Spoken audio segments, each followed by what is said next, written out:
I pressed my trembling hands into the silk suits hanging in King Desimus's private office closet, desperately trying to silence my sobs against fabrics worth more than my entire life savings, when the air dropped into that unnatural cold that always announced his presence. A heartbeat later, the heavy mahogany door swung open without a single creak, and a wash of moonlight from his towering windows spilled across me, leaving my tear-streaked face exposed in a glow I had no strength to hide from. Standing there in the doorway, with the absolute stillness that only the truly immortal could achieve, was Desimus Cato himself, the ancient vampire king who had ruled the supernatural underworld of New Orleans for over 800 years, crimson eyes glowing faintly in the darkness, dressed in a signature black velvet jacket, his expression shifting from that familiar predatory alertness to something I'd never witnessed before. Genuine, unfiltered concern. For 8 months, I had maintained the perfect facade of the efficient, unshakable secretary. The woman who never flinched when blood-stained vampires materialized through shadows in our office. Who never asked questions about the territorial disputes that left bodies drained in the French Quarter. Or the hushed conversations about blood tributes and ancient covenants. Who kept my eyes down and my pulse steady even when my boss's dangerous, immortal world crashed against the fragile boundaries of my mortal existence like violent waves against paper-thin glass.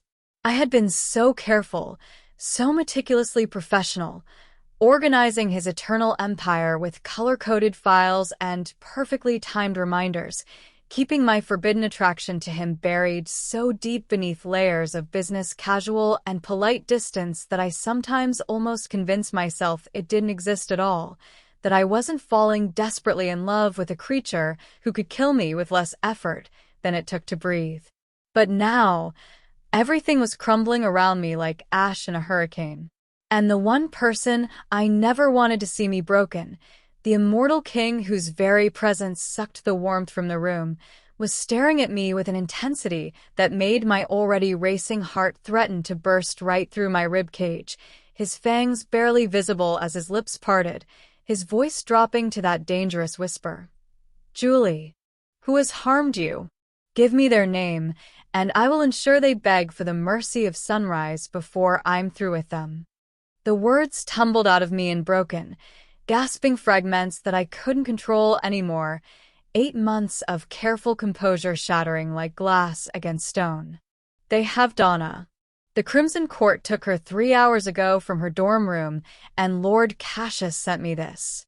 My hands shook violently as I pulled out my phone, showing him the video that had destroyed me.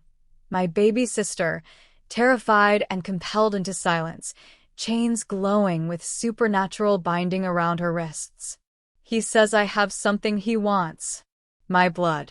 He called it daywalker lineage, said it's been hidden in my family for generations, and if I don't surrender myself to him by dawn tomorrow, he'll turn her into his personal blood slave for eternity." The temperature in the closet plummeted so drastically that my breath crystallized in the air between us. Desimus's crimson eyes blazed with something far more terrifying than anger, something ancient and absolute that made every survival instinct I possess scream at me to run. But he didn't move toward me with violence. Instead, his pale hand came up slowly, almost reverently, and wiped a tear from my cheek with his cold thumb, the gesture so unexpectedly gentle that it broke something else inside me. "How long have you carried this alone?" His voice was dangerously soft. "Since 6 o'clock. His jaw clenched, fangs fully visible now, and then he moved with that impossible vampire speed that always stole my breath. The office doors burst open and his presence filled the room like a physical force as he commanded into the darkness, "Summon the council. All of them. Now." 3 shadows detached from the walls, vampires I hadn't even known were there, and vanished. He turned back to me, and his next words were a vow that resonated with 8 centuries of absolute power. "We ride against the Crimson Court tonight." He stepped closer, his cold hand tilting my chin up until I couldn't look away from those burning eyes. You are under my protection now, Julie Cooper. No one harms what belongs to the king. Desimus didn't give me time to process what he'd just declared before his hand wrapped around mine with surprising gentleness, pulling me from the closet through his office and down a corridor I'd never been permitted to enter in 8 months of employment. The hallway was lined with portraits of people I assumed were long dead, their painted eyes seeming to follow us as we moved deeper into the fortress, past ancient tapestries and weapons that had probably tasted centuries of blood. He stopped before massive double doors carved with intricate symbols that seemed to pulse with their own dark energy, and when they swung open at his touch, I found myself standing in chambers that were somehow both terrifying and breathtaking.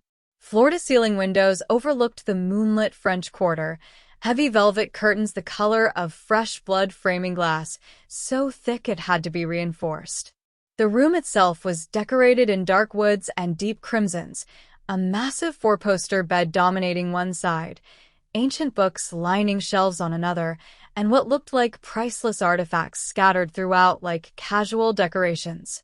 This was the private sanctuary of an immortal king, and he'd just brought his mortal secretary inside. "You'll stay here until this is resolved," Desimus said, his voice leaving no room for argument as he moved to a mahogany bar and poured himself something dark and thick from a crystal decanter that I tried very hard not to think about. "Cassius has been watching you for months, Julie, waiting for the perfect moment to exploit what you are." My blood ran cold. What I am? I don't understand any of this. I'm nobody. I file your paperwork and answer your phones and... You are a daywalker. He turned to face me fully, his crimson eyes holding mine with an intensity that made it impossible to breathe. A human whose blood carries ancient vampire lineage, dormant but extraordinarily rare. I've known since the moment you walked into my office for your interview 8 months ago. Your scent alone told me everything I needed to know. He set down his glass with deliberate control. I've been shielding you from every supernatural creature in this city who would kill to possess you, Julie. Cassius timed this kidnapping to undermine my authority, to force my hand, to prove to the vampire world that I'm weak enough to let someone under my protection be threatened. The words hit me like physical blows. You knew? This entire time, you knew what I was and you never. My voice broke. You've been protecting me? Every single day. He crossed the distance between us in 2 measured steps, and suddenly his cold hands were framing my face with a possessive reverence that made my traitorous heart race. Do you understand what I'm telling you? You are no longer merely my secretary. You are under my blood protection now, Julie Cooper. A sacred bond in vampire law. An oath I make before my entire court. His thumbs traced my cheekbones, his voice dropping to something raw and ancient. You belong to me now, and I will burn the Crimson Court to ash before I let Cassius Thorne lay one finger on what is mine. The crimson silk dress Desimus had provided clung to my body like a second skin, far more revealing than anything I'd ever worn in my life, and I knew that was precisely the point. When his attendants had brought it to his chambers an hour before the meeting, along with instructions to dress me and style my hair in elaborate braids woven with blood rubies, I'd understood the message he was sending to Cassius Thorne. Julie Cooper belonged to the Vampire King, and everyone would know it. Now I sat beside Desimus's throne in the vast neutral chamber that served as supernatural Switzerland, an abandoned cathedral that both courts had agreed upon, my hand resting on the carved armrest where his pale fingers occasionally brushed mine in silent reassurance. The space was filled with witnesses from both factions, vampires who watched with predatory interest as Lord Cassius Thorne entered through the massive doors with an entourage that reeked of violence and old blood. Cassius was everything Desimus was not. Dark where Desimus was light, brutal where Desimus was calculated, his smile cruel and his movements aggressive as he approached the center of the cathedral floor. He was younger than Desimus by several centuries, but ambition burned in his black eyes like hellfire, and when those eyes landed on me, I felt violated in a way that made my skin crawl. "King Desimus," Cassius said with mock formality, his voice echoing through the sacred space. "How lovely that you've brought your little secretary to our negotiation. I see you've dressed her appropriately, like a gift."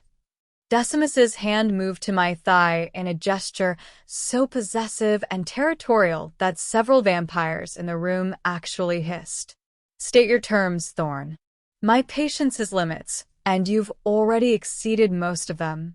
Cassius smiled, and with a casual wave of his hand, one of his followers projected an image into the air between us, using blood magic so powerful it made the temperature spike.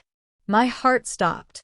Donna appeared before us, life-sized and terrifyingly real, chained to a stone wall in what looked like a dungeon, her eyes glazed with compulsion, tears streaming down her face, her wrists raw and bleeding where she'd clearly tried to escape.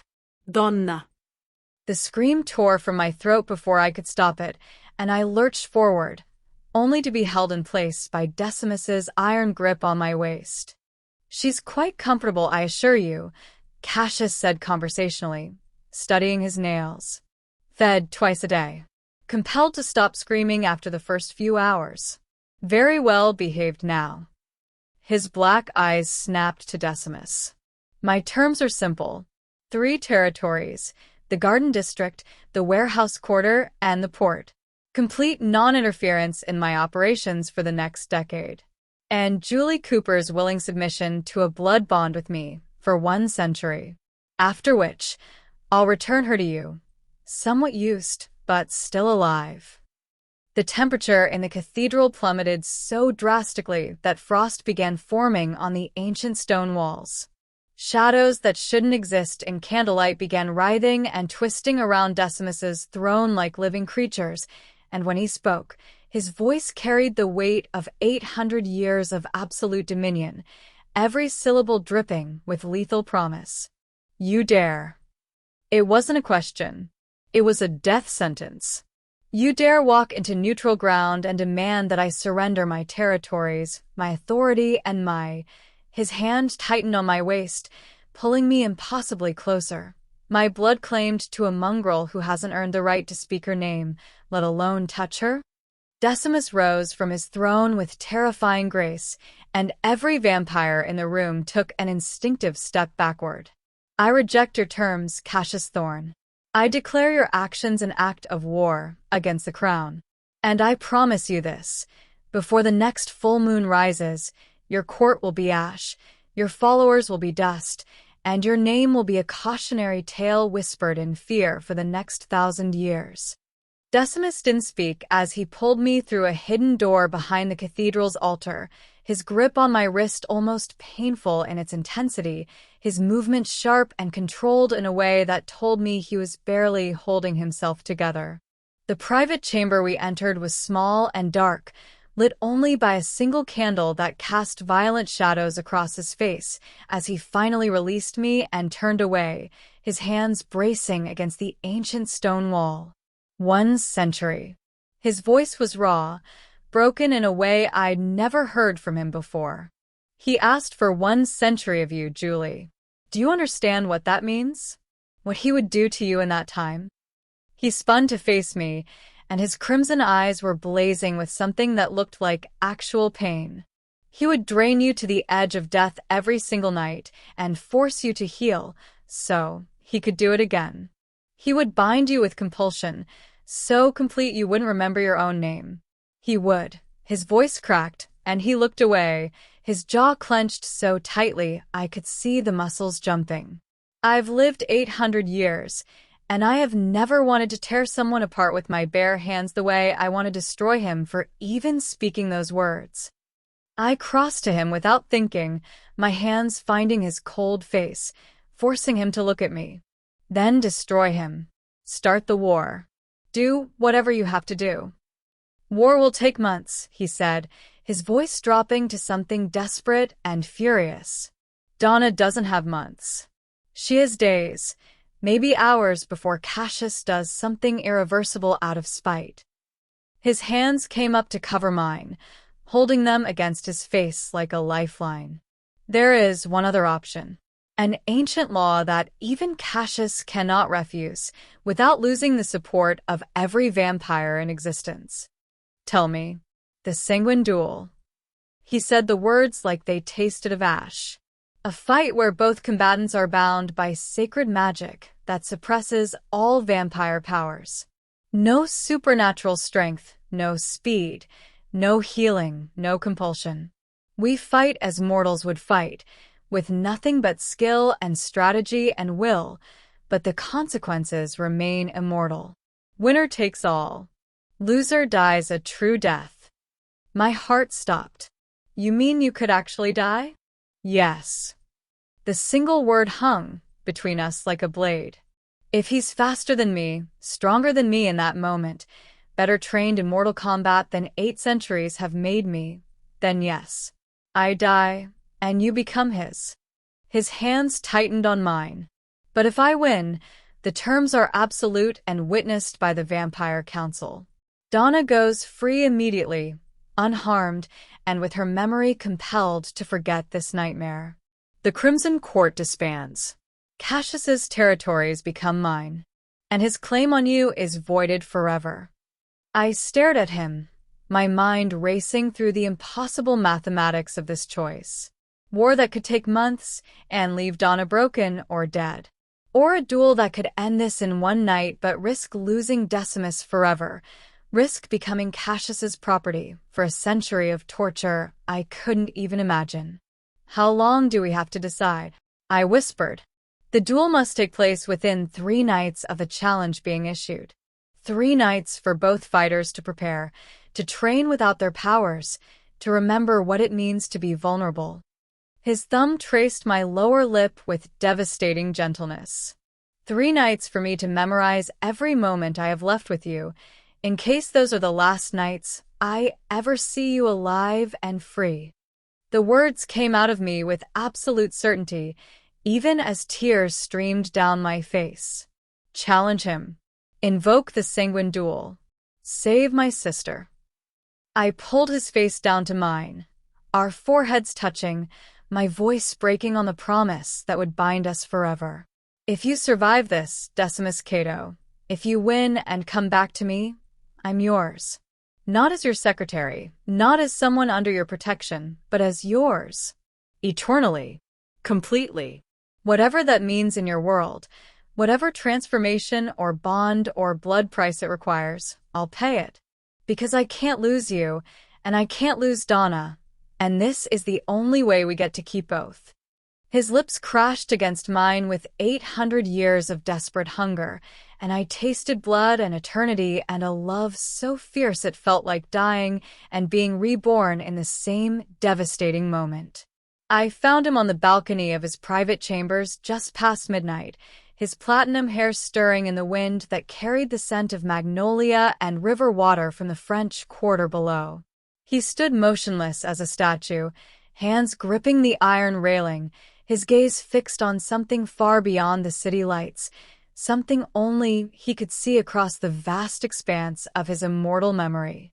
I'd barely slept since we'd returned from the cathedral, my mind replaying Donna's terrified face and Desimus's devastating kiss in equal, torturous measure. You should be resting, he said without turning, his preternatural senses detecting my presence before I'd even stepped fully outside. Tomorrow begins my training. I can't rest.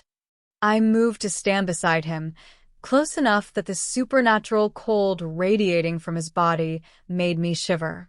Not when I keep thinking about what you're risking for us. For me. His jaw tightened. I'm risking nothing I'm not willing to lose. Liar. The word came out softer than I intended, and finally, he turned to look at me, those crimson eyes unreadable in the moonlight. Talk to me, Desimus. Tell me why you've been alone for 800 years. Tell me why you've never taken a queen, never bound yourself to anyone, never let anyone close until now. For a long moment, I thought he wouldn't answer. Then his voice came, low and devastated. Because the last time I loved mortals, the last time I protected my own, they were slaughtered in front of me by someone I trusted. My human family before I was turned. My wife. My daughter. Taken by a man I'd called brother, used as leverage to force my sire to turn me into this. He gestured to himself with bitter disgust. I spent 2 centuries hunting him, and when I finally ended him, I swore I would never again give anyone the power to destroy me through those I loved. Isolation became my armor. Ruthlessness became my protection. For 8 centuries, I've ruled absolutely and loved nothing. Tears burned my eyes. Until now. Until you walked into my office 8 months ago and made me remember what it felt like to want something beyond power. He turned fully to face me, his cold hands cupping my face with heartbreaking tenderness. You terrify me, Julie Cooper, because for the first time in 800 years, I have something to lose. The confession broke something open inside me. I've fallen completely and impossibly in love with you, Desimus. Mortal heart and all. Foolish and vulnerable and absolutely certain. If you don't survive that duel, I don't know how I'll survive what comes after.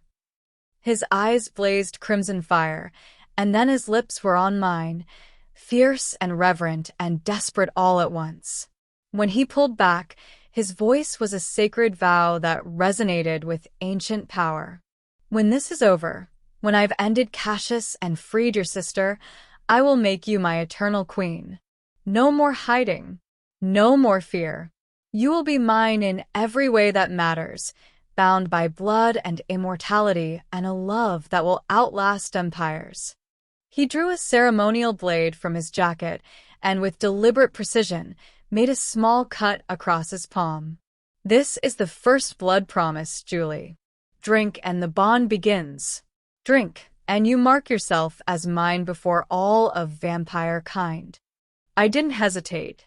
I pressed my lips to his palm, and the taste of his ancient blood was copper and power and eternity itself, burning down my throat like liquid fire, marking me forever as the vampire king's beloved. The third night arrived with the weight of inevitability, and I found Desimus in his preparation chamber, stripped to the waist, his pale skin marked with bruises and cuts that should have healed instantly, but hadn't because of the suppression magic already beginning to take effect in preparation for the duel. He'd been training for 3 days without his vampire powers, relearning the limitations of a mortal body, and the evidence of that brutal education was written across every inch of him. "Let me help," I said softly, carrying the basin of water and clean cloth his attendant had left outside the door. He didn't protest as I began carefully cleaning the wound across his ribs where his sparring partner's blade had cut too deep, my hands trembling slightly as I worked. Without his supernatural healing, he was just flesh and bone, and the muscle memory of 800 years of survival. "I need you to promise me something," he said quietly, his crimson eyes watching my face with an intensity that made my chest ache. "If tonight goes wrong, if Cassius proves faster or luckier or more desperate than I anticipate, I need you to promise you'll let Marcus protect you and Donna." Marcus was his second in command, a vampire nearly as old as Desimus himself, loyal to a fault. "Don't," I whispered, pressing the cloth perhaps harder than necessary against his wound. "Don't talk like you're already planning your funeral. I'm planning for every contingency, which is what 8 centuries of ruling has taught me to do." His hand caught mine, stilling my movements. "Julie, listen to me. If I fall tonight, Marcus has orders to get you and Donna out of New Orleans before Cassius can claim you. He has safe houses across 3 continents, resources that will last you both a lifetime, and a blood oath to protect you, as he would protect me. I don't want Marcus's protection." My voice broke on the words. "I don't want safe houses or resources, or a lifetime running from Cassius's claim. I want you. I want the eternity you promised me on that balcony." I want to wake up immortal beside you and learn what it means to be a vampire queen and watch centuries pass while we're together. Tears streamed down my face as I abandoned the cloth and pressed both palms against his chest, feeling the steady beat of his ancient heart. You don't get to plan for failure, Desimus Cato. You don't get to die and leave me behind after making me fall in love with you, after making me taste your blood and promise myself to you for eternity. His hands came up to frame my face, thumbs wiping away my tears with devastating gentleness. Then I need you to understand what I'm fighting for tonight. I'm not just fighting for your sister's freedom or my territories or my pride as king.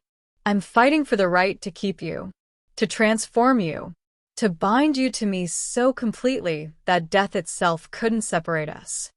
His voice dropped to something raw and ancient.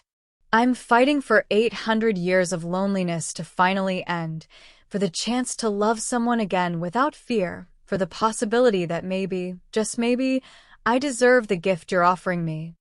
You've survived 800 years, I said fiercely, my fingers curling into his skin. You've outlasted empires and enemies and every vampire who ever challenged you. You'll survive this too. Not because you're the strongest or the fastest or the most powerful, but because you have something Cassius doesn't have. You have something worth living for. You have us. You have the future we're going to build together. You have me, and I refuse to accept any reality where you don't come back to me tonight. His kiss was desperate and eternal, and tasted like goodbye and forever all at once, his cold lips moving against mine with 800 years of loneliness finally breaking open into something that felt like hope. When he pulled back, his forehead rested against mine, his breath unnecessary but offered anyway, a ghost of humanity he'd maintained just for this moment. Then I'll come back to you, he whispered against my lips. I swear it on my immortal soul. I'll come back to you, and I'll make you my queen, and we'll have the eternity we both deserve. The ancient dueling ground was located in the depths of the Louisiana Bayou, far from mortal eyes, a circular stone arena that had witnessed centuries of vampire conflicts and bore the stains of immortal blood in its weathered surface. Torches ringed the space, casting violent shadows across the assembled witnesses. Vampires from both courts, the neutral council members who would enforce the sacred laws, and in the center of it all, two thrones positioned for the combatants to face each other before the ritual began. I stood with Marcus at the edge of the arena, my heart racing so fast I thought it might burst as I watched Desimus enter the circle. He was dressed in simple black, no armor or protection beyond his own skill, and when the council's elder approached with the ceremonial chains, I had to bite my lip to keep from crying out. The chains glowed with ancient magic as they were wrapped around his wrists, each link inscribed with symbols that pulsed with power-suppressing enchantments. I could see the exact moment they took effect. Desimus's eyes dimmed slightly, losing that supernatural glow, his movements becoming infinitesimally more human, more vulnerable. Cassius entered from the opposite side, similarly bound, though his expression was one of cruel confidence. He caught my eye across the arena and smiled in a way that made my skin crawl, mouthing words I couldn't hear but could easily interpret. Mine. The council elder raised his hand, and the crowd fell silent.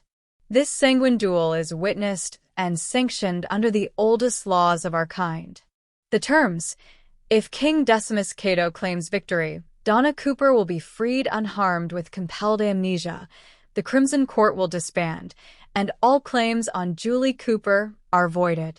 If Lord Cassius Thorne claims victory, he receives the disputed territories, and Julie Cooper will be bound to him for 1 century. The elder's ancient eyes swept the crowd. Both combatants fight as mortals would fight. All vampire abilities are suppressed. Only one will leave this arena alive. Cassius stepped forward, his voice carrying across the space with theatrical malice. I'm going to enjoy breaking you, old king.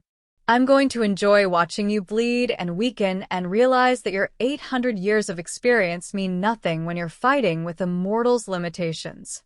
And when you're dead, I'm going to take such exquisite pleasure in teaching your little secretary what it means to belong to someone who isn't afraid to truly possess her. Desimus's response was cold as winter frost.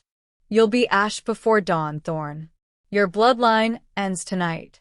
Your ambitions die with you. And Julie will become my queen, just as I promised her. That's not a threat. That's prophecy. The elder dropped his hand, and the duel began. They moved with brutal efficiency, both stripped of supernatural speed but guided by centuries and decades of combat training respectively. Cassius attacked first, aggressive and wild, his blade flashing in the torchlight as Desimus deflected with calculated precision. The sound of metal on metal rang through the bayou, and I couldn't breathe, couldn't look away, couldn't do anything but watch as the two vampires fought like the mortal warriors they'd once been. Desimus was methodical, conserving energy, letting Cassius exhaust himself with showy attacks while looking for openings with the patience of someone who'd fought thousands of battles. But Cassius was younger, more desperate, and when his blade found its mark across Desimus's shoulder, drawing blood that didn't heal instantly, I heard myself gasp. First blood, Cassius crowed, circling like a predator. How does it feel, King? To bleed like the mortals you rule over. Desimus didn't respond with words. He responded with violence, a calculated series of strikes that drove Cassius backward, his superior experience finally showing through as he forced the younger vampire into defensive positions. His wounded shoulder didn't slow him, centuries of pain tolerance making him relentless even as blood stained his shirt. The fight intensified, both combatants now bleeding, both showing the effects of mortal exhaustion, and I realized with dawning horror that this could go either way. The psychic intrusion hit my mind like a spike of ice, foreign and violating, a vampire's compulsion forcing its way through my thoughts despite the blood protection Desimus had given me. The voice was female, unfamiliar and terrified. He ordered her death. Cassius gave the command before he entered the arena. Win or lose. Your sister dies at midnight. They're moving her now. I'm sorry. I'm so sorry, Marcus. I grabbed his arm with desperate strength, my voice barely a whisper but urgent enough that his ancient instincts responded immediately. Donna. Cassius ordered her execution regardless of the outcome. They're moving her right now. His eyes flared crimson, and I saw the terrible calculation cross his face. Stay and protect me as ordered, or save Donna and leave me vulnerable. How do you know this? Someone in his court just sent me a psychic message. Marcus, please, you have to go. You have to save her. I'll be fine here. The council is watching. It's sacred ground. Please. He looked toward the arena, where Desimus was still fighting, then back to me, centuries of loyalty warring with tactical necessity. If I leave and something happens to you, he'll destroy me. If you stay and Donna dies, I'll never forgive either of us. Go. Now. Marcus vanished into shadow, taking 3 of Desimus's personal guard with him, and suddenly the protective circle around me felt dangerously thin. I turned back to the fight, my heart in my throat, trying to catch Desimus's eye to warn him, but he was completely focused on Cassius, driving him backward with relentless precision. Then I saw it happen. Desimus's blade found its opening, a perfect strike that sent Cassius's weapon flying across the arena, and in the next heartbeat Desimus had him pinned to the ground, his blade pressed against Cassius's throat, victory so close I could taste it. Yield, Desimus commanded, his voice carrying the weight of 8 centuries of dominion even without his supernatural power behind it. Yield and accept your execution with whatever dignity you have left. Cassius smiled through bloody teeth. I don't think so. Movement in the shadows behind Desimus caught my eye, and time seemed to slow to a horrifying crawl. A figure emerged from the darkness at the arena's edge, one of Cassius's lieutenants, his hands wrapped around a silver stake that gleamed with lethal intent, moving with impossible stealth toward Desimus's unprotected back. The council members were too far away, too focused on the official combatants, and in his mortal state Desimus wouldn't sense the attack until it was too late. I didn't think. I didn't plan. I didn't consider the consequences or the sacred laws or the fact that I was a mortal human in an arena full of vampires who could tear me apart for interfering. I saw the ceremonial silver dagger on the witness table beside me, placed there as part of the ritual but never meant to be used, and my hand closed around its handle with absolute certainty. The lieutenant was 3 steps from Desimus, the silver stake raised high for a killing blow. When I moved, I was across that space faster than I'd ever moved in my life, driven by love and terror and the absolute refusal to lose the man who'd promised me eternity. The lieutenant's eyes widened as he saw me coming, but he was committed to his attack, his focus on Desimus, and that half-second of divided attention was all I needed. I drove the ceremonial dagger into his chest with every ounce of strength I possessed, aiming for the heart the way I'd seen in countless movies, the way instinct and desperation guided me. The blade slid through cloth and flesh and found its mark, and the lieutenant's eyes went wide with shock and disbelief as silver poisoning began racing through his undead system. He crumpled to the ground, true death claiming him in seconds, and the entire arena fell into stunned, absolute silence. I stood there, the bloody dagger still in my shaking hand, chest heaving, and slowly turned to face the assembled vampires. Every eye was on me. Every predatory instinct in that arena was suddenly focused on the mortal human who had just killed a vampire during a sacred Sanguin duel. The council elder's voice cut through the silence like a blade. The mortal has intervened. This is unprecedented. Desimus was on his feet now, Cassius still pinned beneath his blade but forgotten, his eyes locked on me with an expression I couldn't quite read. Shock, pride, terror, and something that looked like absolute devotion all warring across his face. She acted in defense of the king, another council member stated, their ancient voice carrying the weight of centuries of vampire law. The lieutenant's attack violated the terms of honorable combat. The mortal's intervention, while irregular, falls under the protection clause. She cannot be punished for defending her blood claimed. Cassius started to laugh from the ground, the sound bitter and defeated. Killed by proxy. How fitting. Your little secretary has more spine than I gave her credit for, old king. Desimus's blade pressed deeper against his throat. Any last words? Enjoy your century together. I hope she was worth it. The blade finished what it had started, and Lord Cassius Thorne, leader of the Crimson Court, met his final death on the blood-stained stones of the ancient arena. The council elders stepped forward, his ancient voice resonating with absolute authority. King Desimus Cato is declared victor of the Sanguin duel. The terms are binding and witnessed. The Crimson Court is hereby disbanded, their territories forfeit to the crown, and all claims on Julie Cooper are voided in perpetuity. He turned his penetrating gaze to the remaining members of Cassius's faction. Any who wish to challenge this ruling may step forward now. Silence. Not a single vampire moved. At that moment, Marcus materialized at the arena's edge, and cradled carefully in his arms was Donna, unconscious but breathing, her wrists no longer bound, the compulsion marks already fading from her temples.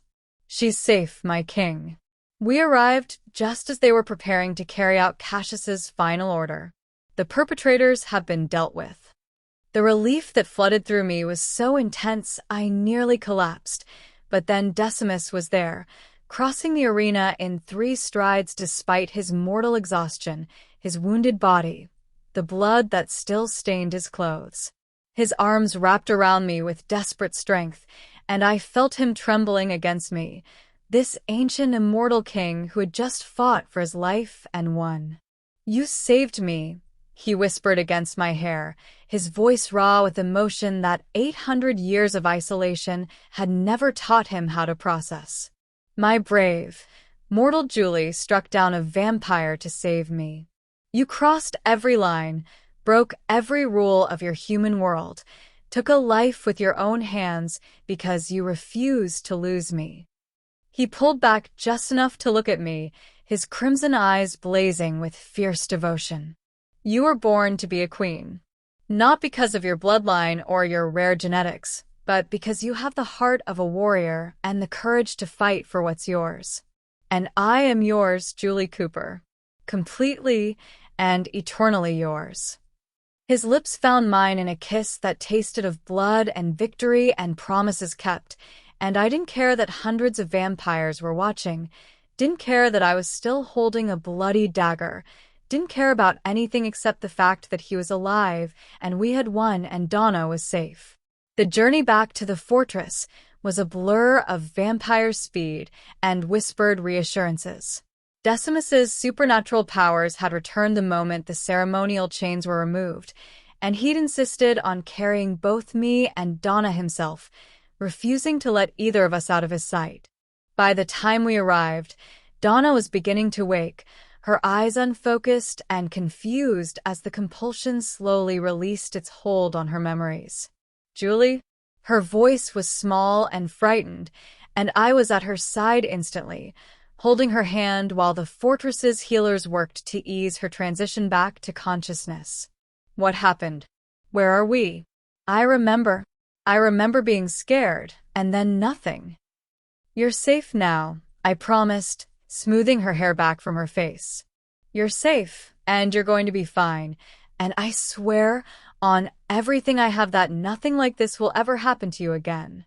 She looked past me to where Desimus stood watching from the doorway, his presence commanding even in his blood-stained clothes, and something flickered in her expression, recognition, perhaps, or instinctive understanding.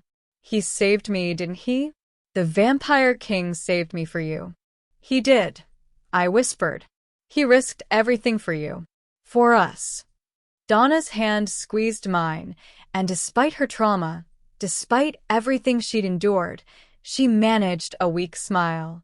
"Then I guess you should probably marry him or something. Seems like the least you could do after he went to war for your little sister."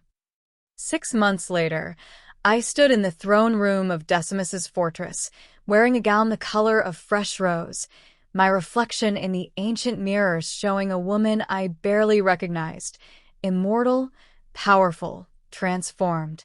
The change had been completed 3 months ago in a ceremony that had been both terrifying and transcendent, Desimus's ancient blood remaking me cell by cell until I emerged as something new.